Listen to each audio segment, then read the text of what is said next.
10. COLLEEN Harris.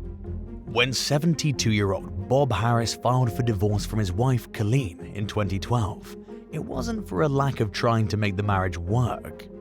But when COLLEEN's strange behavior made him fear for his safety, he felt he had no other choice. Bob moved out of their home in El Dorado County, California, and began taking the necessary steps to disentangle himself from COLLEEN and move on with his life. By then, COLLEEN had found out that her husband was in a new relationship with a woman he met on a business trip to Mongolia. Her behavior only escalated after the discovery, causing Bob to add an additional lock to the Tahoe cabin he was staying in. Despite his concerns, he moved back in with COLLEEN just 2 months later to act as a caregiver while she recovered from hip surgery. Bob's plan was to stay only as long as he needed to while COLLEEN healed, and afterward he would move back to his separate property. But COLLEEN saw their time living together again as an opportunity to win Bob back. When she realized that it wasn't going to happen, she approached him with a shotgun while he was fast asleep and fired a bullet into his head. COLLEEN told police that she didn't remember committing the crime, and she seemed devastated about Bob's death. But this wasn't the first time COLLEEN had killed her husband and conveniently came down with amnesia afterward. Nearly 30 years earlier, in 1985, she fatally shot her second husband, James Batten, in that very same house. She was charged with murder but managed to convince a jury that she killed Batten in self-defense and was ultimately acquitted. This time, COLLEEN wasn't so lucky. Investigators took a deep look at the case and uncovered evidence that she was faking her amnesia. On the day of Bob's murder, she'd driven some of his valuables to her son's home and carried out other errands that a confused person likely would have struggled with. Detectives also found a collection of diary entries claiming Bob was abusive, which they believe COLLEEN had recently written and post-dated in an effort to make herself seem like an innocent victim. A jury found COLLEEN Harris guilty of murder, and she was sentenced to life with the possibility of parole after 50 years. But at 73 years old, it was clear that she'd spend her remaining years behind bars. In 2022, the killer passed away in prison at the age of 80. 9. Kristen Durgan. After receiving a phone call from his estranged wife in 2008, saying that his children wanted him to pick them up early for a scheduled visit, 37-year-old James Durgan made a beeline from Wyoming to Cannon City, Colorado. But he never showed up at Kristen Durgan's house to get the kids, so she called the police to report him missing. Kristen told investigators that she and James still got along well despite their differences. It would later be revealed that the romance between Kristen and James lingered, even after they separated and got into serious relationships with other people. Either way, she made it sound like she had no reason to want James dead. About a week after he disappeared, a group of kayakers discovered James's body in a remote stretch of the Arkansas River. An autopsy found evidence of blunt force trauma and 2 bullet hole wounds to the skull. In the meantime, investigators uncovered evidence that the relationship between Kristen and James wasn't as hunky-dory as she made it sound. Kristen had a severe gambling problem that James had put her into rehab twice for. The woman's bad habits ultimately forced him to take out a second mortgage on their home. When he caught Kristen cheating, he moved out and filed for divorce. James remained as civil as possible during their separation but stopped giving her extra money, leaving her with no choice but to get a job. She began waitressing at a local pizza joint, where she met and began dating 28-year-old Andrew Tanner. While investigating James's murder, detectives discovered that Kristen's much younger boyfriend had communicated with a mentally unstable parolee named Brian Folsom on the suspected day of the crime. Folsom caved under pressure and admitted that Tanner had paid him to kidnap the victim. In his confession, he described how he tied James to a tree, duct-taped his eyes and mouth shut, and left him there for Tanner, who came to the scene later on and carried out the murder. Kristen eventually admitted that she lured James to the murder scene by calling him and claiming her car had broken down. Her motive was simple: a $500,000 life insurance policy listing her as the beneficiary and making James worth a lot more dead than alive. She pleaded guilty to second-degree murder and is serving a 54-year sentence with an earliest possible parole date of early 2043. Folsom also pleaded guilty to second-degree murder and is serving 48 years, with the possibility of parole starting in 2040. Tanner was ultimately convicted of first-degree murder and was sentenced to life without parole. 8. Matthew Sowders. Melissa Sowders married her husband Matthew in Harris County, Texas, when she was just 16 years old. By the time she turned 24, she was a mother to 4 daughters. But when it became clear in 2013 that the marriage wasn't working out, the couple separated. Matthew won custody of the kids, and Melissa reconnected with a past boyfriend named Jason Sanford. By the end of that year, the Sowders divorce was in the works, and Melissa found out she was pregnant with Sanford's baby. Sadly, she didn't live to meet her 5th child, and her divorce hadn't been finalized by the time of her death. Melissa disappeared the day after Christmas, after last being seen alive at a McDonald's restaurant during a visit with one of her kids. Detectives suspected that foul play was involved in her untimely demise. Her current boyfriend had a history of violence and was initially a person of interest, but investigators soon shifted their focus to Matthew Sowders. According to one woman who was seeing Matthew at the time, Melissa and her estranged husband were still intimate while she was dating Sanford. When Matthew found out Melissa was pregnant and that the baby wasn't his, he was allegedly outraged. The tipster claimed that Matthew had admitted to killing his estranged wife and dumping her body, and recorded their conversations for the police. Matthew made several incriminating statements about how the cops couldn't charge him without a body, and for the most part, he was right. Even if they technically could charge him, they didn't feel they had enough evidence to secure a conviction. Another source told police that they'd seen Melissa lying motionless on Matthew's floor around the time she disappeared, and that he answered the door in a visibly agitated state. However, a search of his apartment turned up no evidence of her whereabouts. 8 days after Melissa vanished, her strangled remains were found in a local creek. Matthews was charged with the capital murder of his estranged wife and her unborn child, and faced life in prison without parole if convicted. But he took a plea deal and admitted to the murder in exchange for a 60-year sentence. 7. Rita Glusman. Rita Glusman went to great lengths to be with her husband Yakov after her family received long-awaited permission to leave the Soviet Union in the early 1970s. She campaigned relentlessly for Yakov to be able to join her as she started a new life, and eventually she got what she wanted. The couple settled down in the United States, where Yakov became an accomplished scientist and the owner of a successful computer company. But he eventually got tired of Rita's alleged tendency to overspend and her abusive ways, and in 1995, Yakov moved out of their shared home and into his own apartment in Pearl River, New York. By the time he filed for divorce the following year, Rita had discovered that he was in a relationship with a new woman and was reportedly infuriated that her husband was moving on. On the night of April 6, 1996, someone stabbed and hacked Yakov to death at his home.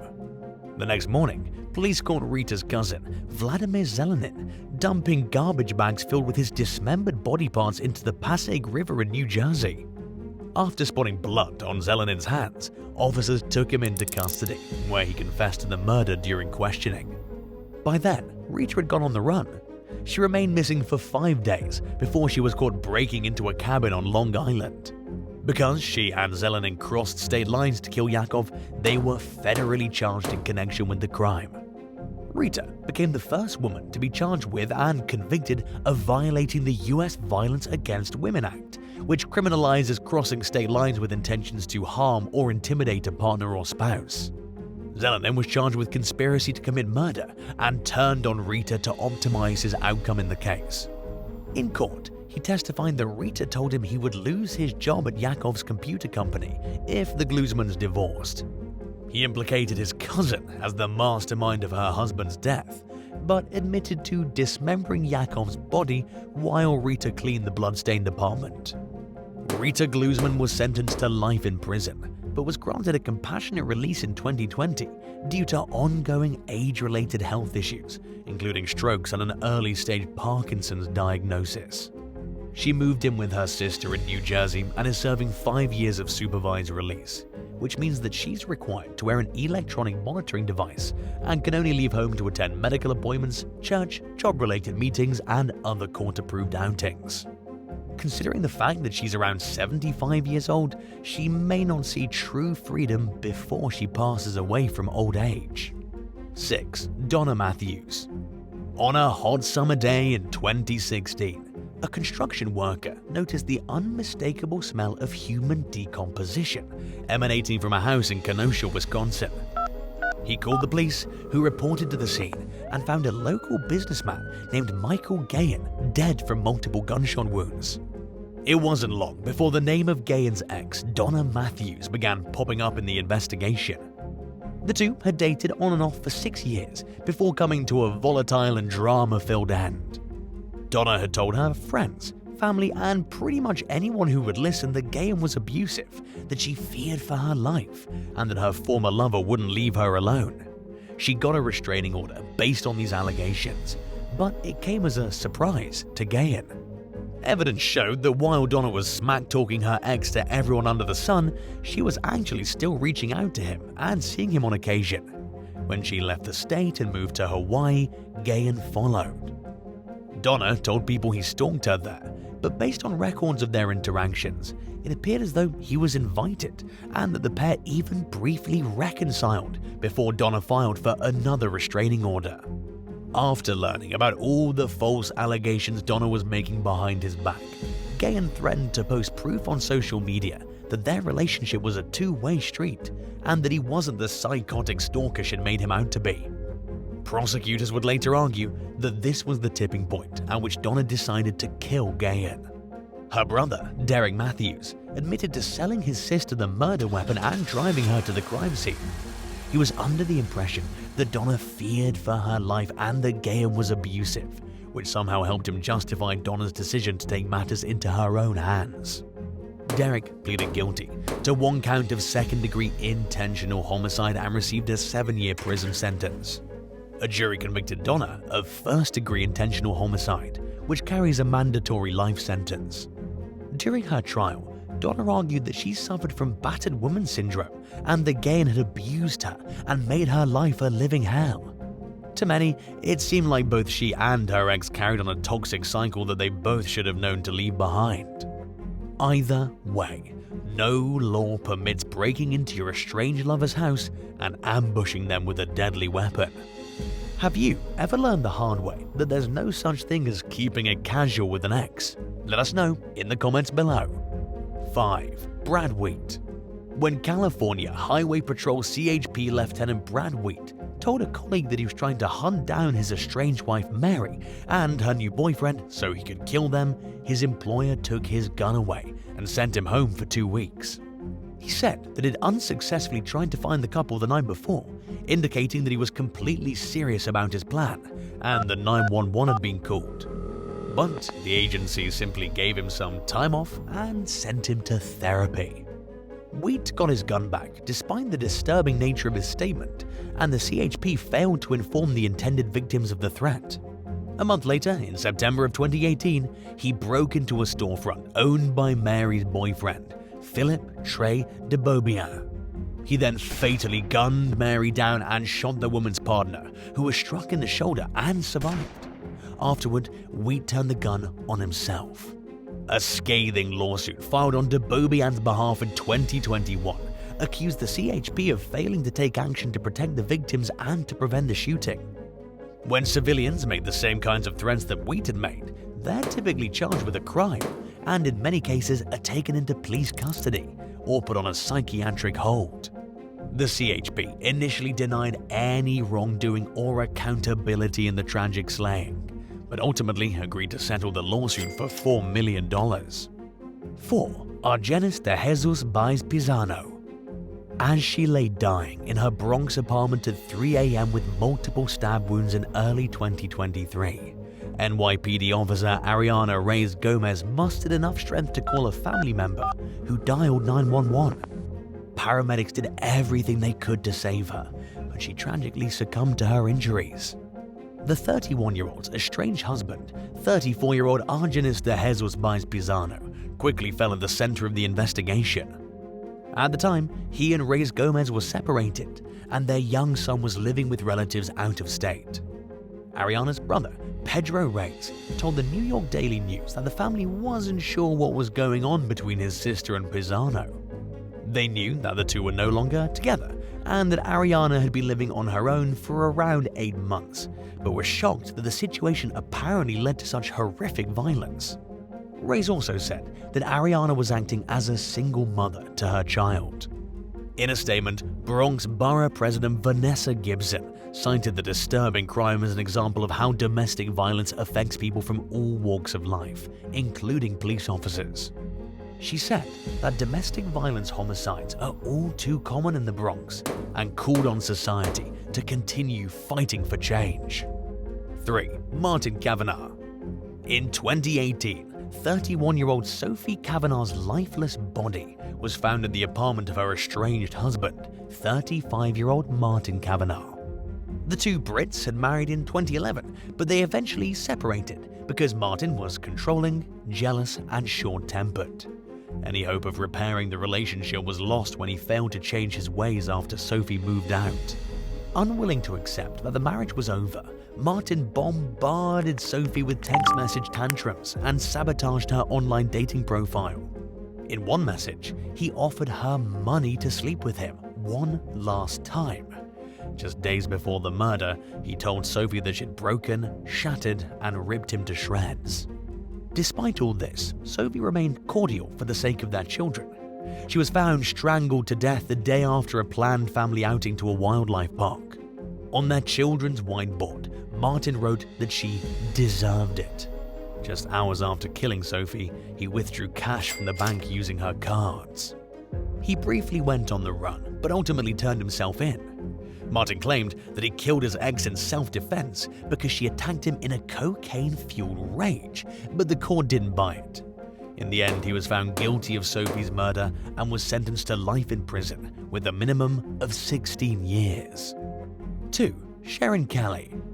48-year-old Baron Lee was walking to his car one day in 2020 when he was shot 9 times outside his apartment building in Bellevue, Washington. After firing the first several shots into Lee's legs, arms, and chest, the gunman approached and stood over the victim as he continued to shoot. Lee miraculously survived the shooting and told police that his ex-wife, 30-year-old Sharon Kelly, was the only person who might want him dead. According to court documents, the former couple was entangled in an acrimonious child custody battle. Cell phone records and surveillance footage revealed recent correspondence between Kelly and 2 suspects named Joseph Good and Quincy Mendez, and also put the men at the crime scene at the time the shooting occurred. Investigators discovered evidence that Kelly had offered to pay Good $13,000 to kill Lee and promised $5,000 to Mendez for acting as the getaway driver. They claimed that her motive was to get her hands on a large trust fund that was set up for the son she shares with Lee, and that she was disgruntled after losing primary custody of the child. When Kelly found out that her ex-husband survived the shooting, she allegedly started plotting another attempt on his life. Court documents indicated that Good was unaware that Lee survived until weeks later, when he asked Kelly for his promised payment and she refused to give it to him due to an incomplete job. Good seemed surprised and agreed to try again, but never got the chance because he, Mendez, and Kelly were all charged with attempted first-degree murder and were held without bail. At the moment, the case appears to be ongoing. 1. Tim Bleefnick. Tim Bleefnick of Quincy, Illinois, was first featured on national TV in 2020 when he competed on the American game show Family Feud. 3 years later, he graced news headlines for allegedly murdering his 41-year-old estranged wife, Rebecca. The couple had been separated for around 2 years when Rebecca failed to pick up their 3 children from school one afternoon. Then, a concerned family member found her dead inside her home with multiple gunshot wounds. Authorities have divulged few details about the investigation, which led to Tim Bleefnick's arrest several weeks after the murder. His defense attorney has remained equally tight-lipped, telling local station WGEM that his client looked forward to having his day in court. Bleefnick faces 1 murder count and 1 count of home invasion causing injury. If convicted, he could face up to 45 years in prison for the murder charge and 31 years for the home invasion charge. After his arrest, Family Feud viewers recalled a chilling moment when Timothy told the show's host, Steve Harvey, that his biggest mistake was saying, "I do." At the time, the remarks seemed to be made as a joke, but after all that's happened, one can't help but wonder if he sincerely meant what he said. Would you rather live next door to the one that got away and their new partner who seemed deeply in love and extremely happy together? Or would you prefer to be neighbors with an ex who's obsessed with trying to get you back and won't leave you alone? Let us know in the comments below. And while you're at it, hit that subscribe button. Thanks so much for watching, and we'll see you next time. Bye guys.